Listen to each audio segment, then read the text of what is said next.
আকাশবাণী খবর পড়ছি নমামি বসুরুদ্র। প্রথমে বিশেষ বিশেষ খবর। ভারত ও নিউজিল্যান্ড প্রতিরক্ষা, দুগ্ধ ও পশুপালন, পর্যটন, ক্রীড়া এবং বিপর্যয় মোকাবিলা ক্ষেত্রে 5টি গুরুত্বপূর্ণ সমঝোতা স্মারকপত্র মৌ স্বাক্ষর করেছে। প্রধানমন্ত্রী নরেন্দ্র মোদী বলেছেন, তাঁর নিউজিল্যান্ড সফর দ্বিপাক্ষিক সম্পর্কের জন্য এক ঐতিহাসিক মাইলফলক হয়ে উঠবে। সম্পূর্ণ দেশীয় পদ্ধতিতে নির্মিত স্টিলথ ফ্রিগেট মহেন্দ্রগিরি যুদ্ধজাহাজ আজ ভারতীয় নৌবাহিনীতে অন্তর্ভুক্ত করা হবে। স্বরাষ্ট্রমন্ত্রী অমিত শাহ বলেছেন, প্রধানমন্ত্রীর নেতৃত্বে সরকার দেশের উপকূলীয় নিরাপত্তা অভেদ্য করে তুলতে বদ্ধপরিকর। স্পেন বিশ্বকাপ ফুটবলে সেমিফাইনালে উঠেছে। উইম্বলডন টেনিসে আজ মহিলাদের সিঙ্গলসের ফাইনালে মুখোমুখি হবেন চেক প্রজাতন্ত্রের ক্যারোলিনা মুশোভা এবং তাঁরই স্বদেশী লিন্ডা নক্সোভা। এদিকে 7বারের চ্যাম্পিয়ন নোভাক জোকোভিচকে হারিয়ে ইতালির জানিক সিনার উইম্বলডন টেনিসের পুরুষদের সিঙ্গলসের ফাইনালে পৌঁছেছেন। আসছে বিস্তারিত খবরে। ভারত ও নিউজিল্যান্ড প্রতিরক্ষা, দুগ্ধ ও পশুপালন, পর্যটন, ক্রীড়া এবং বিপর্যয় মোকাবিলা ক্ষেত্রে 5টি গুরুত্বপূর্ণ সমঝোতা স্মারকপত্র মৌ স্বাক্ষর করেছে।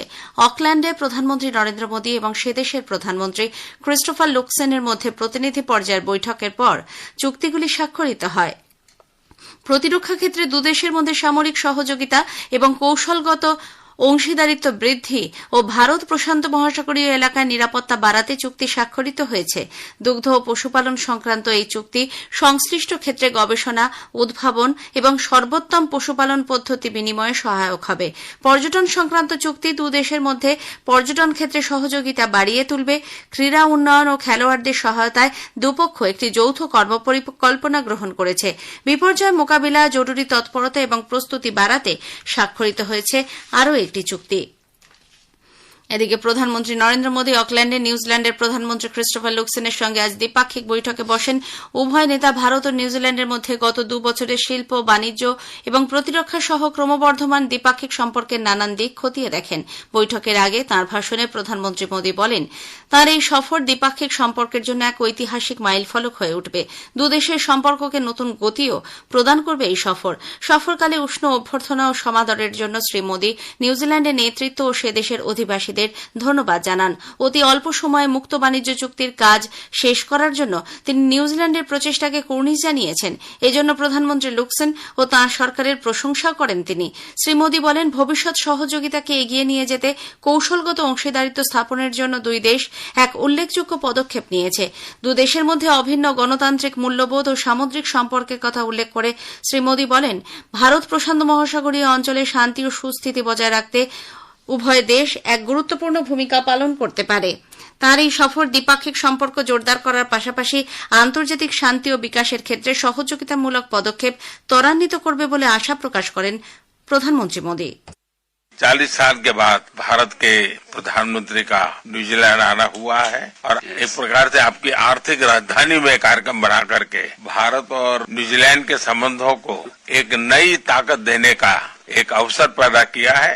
मैं आपका बहुत बहुत आभारी हूँ। ये हमारे संबंधों में एक ऐतिहासिक पड़ाव है जो हमारे संबंधों की नई ऊर्जा, हमारी मित्रता के नए संकल्प को दोहराने वाला है। অনুষ্ঠানে নিউজিল্যান্ডের প্রধানমন্ত্রী বলেন, শ্রী মোদীকে স্বাগত জানাতে পেরে তিনি আনন্দিত। এই সফরের মধ্যে দিয়ে দ্বিপাক্ষিক সম্পর্ক আরও শক্তিশালী হবে বলে মত ব্যক্ত করেন তিনি। লুক্সেন বলেন, প্রস্তাবিত মুক্ত বাণিজ্য চুক্তি ছাড়াও দু দেশের মধ্যে বাণিজ্যিক সম্পর্ক বৃদ্ধি পেয়েছে। বিভিন্ন ক্ষেত্রে ভারত ও নিউজিল্যান্ড তাদের কৌশলগত অংশীদারিত্বের রূপরেখা আরও বিস্তৃত করবে বলে তিনি জানিয়েছেন। জোড়া ভূমিকম্পে বিধ্বস্ত ভেনেজুয়েলায় মৃতের সংখ্যা 4000 ছাড়িয়েছে। সেদেশের সংসদীয় প্রধান জর্জ রড্রিগেজ সামাজিক মাধ্যমে এক পোস্টে জানান, গত 24 জুন 7.2 ও 7.5 মাত্রার দুটি ভূমিকম্পে উপকূলীয় শহর লা গুয়াইরা সম্পূর্ণ ধ্বংস হয়ে গেছে।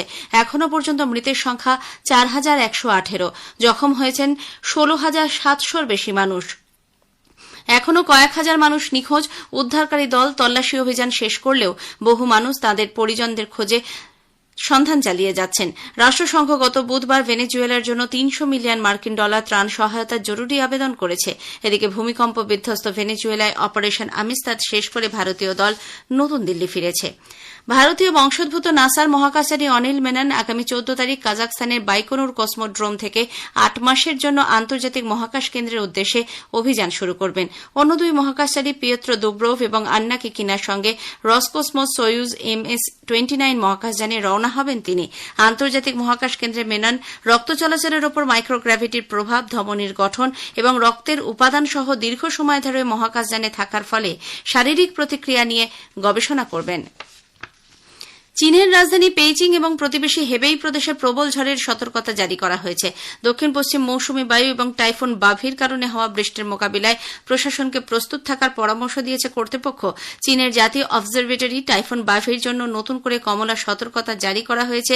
একাধিক বিমানবন্দর তাদের উড়ান পরিষেবা বন্ধ রেখেছে। নাইজেরিয়ার দক্ষিণ পশ্চিমাঞ্চলের ওয়োতে একটি স্কুল থেকে প্রায় 2 মাস আগে অপহৃত শিক্ষক ও শিক্ষার্থীদের উদ্ধার করেছে সেদেশের নিরাপত্তা বাহিনী। প্রেসিডেন্টের মুখপাত্র বায়ো ওনানুগো জানিয়েছেন, যৌথ নিরাপত্তা অভিযানে তাদের উদ্ধার করা হয়। তিনি বলেন, অভিযানে 8 জন সন্দেহভাজন অপহরণকারীকে গ্রেপ্তার করা হয়েছে। তারা বর্তমানে সেদেশের গোয়েন্দা সংস্থা ডিপার্টমেন্ট অব স্টেট সার্ভিসেসের হেফাজতে রয়েছে। এছাড়া অভিযানে আরও কয়েকজন সন্দেহভাজন নিহত হয়েছে। তবে অপহৃতদের মুক্তি করতে কোন রকম মুক্তিপণ বা বন্দি বিনিময় করা হয়নি। এ খবর আপনারা শুনছেন আকাশবাণী থেকে। আমাদের সংবাদ শুনতে পাবেন ইউটিউব চ্যানেল আকাশবাণী সংবাদ বাংলা, ফেসবুক ও ইনস্টাগ্রাম আকাশবাণী সংবাদ কলকাতা এবং এক্স হ্যান্ডেল AIR নিউজ কলকাতাতে। ভারতীয় নৌবাহিনী সম্পূর্ণ দেশীয় পদ্ধতিতে নির্মিত স্টেলথ ফ্রিগেট মহেন্দ্রগিরি যুদ্ধ জাহাজ তাদের পূর্বাঞ্চলীয় বাহিনীতে অন্তর্ভুক্ত করার জন্য সব রকমের প্রস্তুতি সম্পন্ন করেছে। অন্ধ্রপ্রদেশের বিশাখাপত্তনমে আজ এই উপলক্ষে এক অনুষ্ঠানে পৌরোহিত্য করবেন প্রতিরক্ষামন্ত্রী রাজনাথ সিং। দেশীয় প্রযুক্তিতে নির্মিত ষষ্ঠ এই জলযানটি ভারতীয় নৌবাহিনীতে অন্তর্ভুক্ত হলে প্রতিরক্ষা ক্ষেত্রে স্বনির্ভরতা এবং দেশীয় পদ্ধতিতে যুদ্ধ জাহাজ নির্মাণের ক্ষেত্রে ভারতের গুরুত্বপূর্ণ যাত্রায় এক মাইল ফলক স্থাপিত হবে বলে মনে করা হচ্ছে। স্বরাষ্ট্রমন্ত্রী অমিত শাহ বলেছেন, প্রধানমন্ত্রী নরেন্দ্র মোদীর নেতৃত্বে সরকার দেশের উপকূলীয় নিরাপত্তা অভেদ্য করে তুলতে বদ্ধপরিকর। বন্দর নিরাপত্তা ব্যুরো BOPS গঠনের অগ্রগতি নিয়ে শ্রী শাহ গতকাল বন্দর, জাহাজ ও জলপথ মন্ত্রী সর্বানন্দ সোনোয়ালের সঙ্গে এক পর্যালোচনা বৈঠক করেন। শ্রী শাহ বলেন, বন্দরগুলির সুরক্ষার জন্য শুধুমাত্র লাইসেন্সপ্রাপ্ত বেসরকারি সংস্থাগুলিকে ছাড় দেওয়া হবে। ওইসব বেসরকারি সংস্থার নিরাপত্তা কর্মী যারা CISF থেকেই একমাত্র প্রশিক্ষণ নিয়েছেন তারাই বন্দরের নিরাপত্তার কাজে মোতায়েন থাকবেন। বন্দর নিরাপত্তা প্রশিক্ষণ প্রতিষ্ঠানে থাকা পরিকাঠামো নিয়েই নিরাপত্তা কর্মীদের প্রশিক্ষণ দেওয়ার কাজ শুরু করতে হবে। সংসদের বাদল অধিবেশন শুরু হবে এ মাসের 20 তারিখ, চলবে আগস্ট মাসের 13 তারিখ পর্যন্ত। অধিবেশন শুরুর প্রাক্কালে সংসদ বিষয়ক প্রতিমন্ত্রী অর্জুন রাম মেঘওয়াল এবং ড এল মুরুগান গতকাল সংসদ ভবন চত্বরে এর প্রস্তুতি পর্যালোচনা করেন।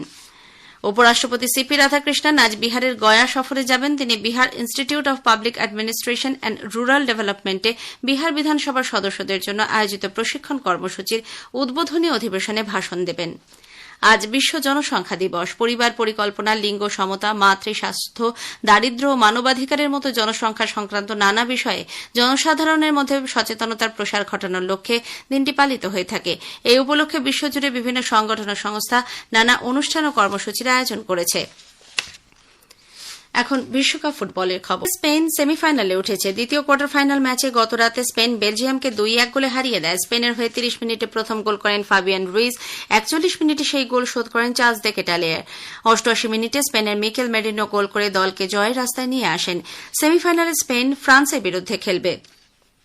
এদিকে আজ তৃতীয় কোয়ার্টার ফাইনালে নরওয়ে ইংল্যান্ডের বিরুদ্ধে মাঠে নামতে চলেছে। মায়ামি স্টেডিয়ামে খেলা শুরু হবে ভারতীয় সময় রাত 2:30টায়।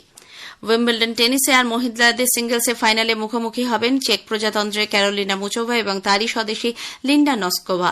দুজনেরই লক্ষ্য কেরিয়ারের প্রথম উইম্বলডন জয়। ফলে অল চেক এই ফাইনালে নতুন চ্যাম্পিয়ন পেতে চলেছে উইম্বলডন।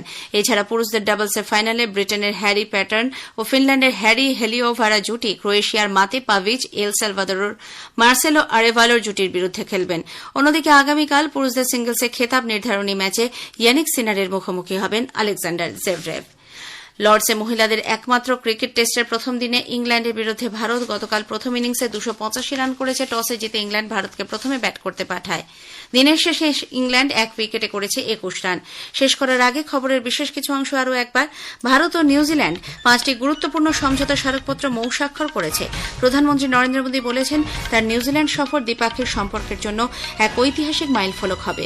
খবর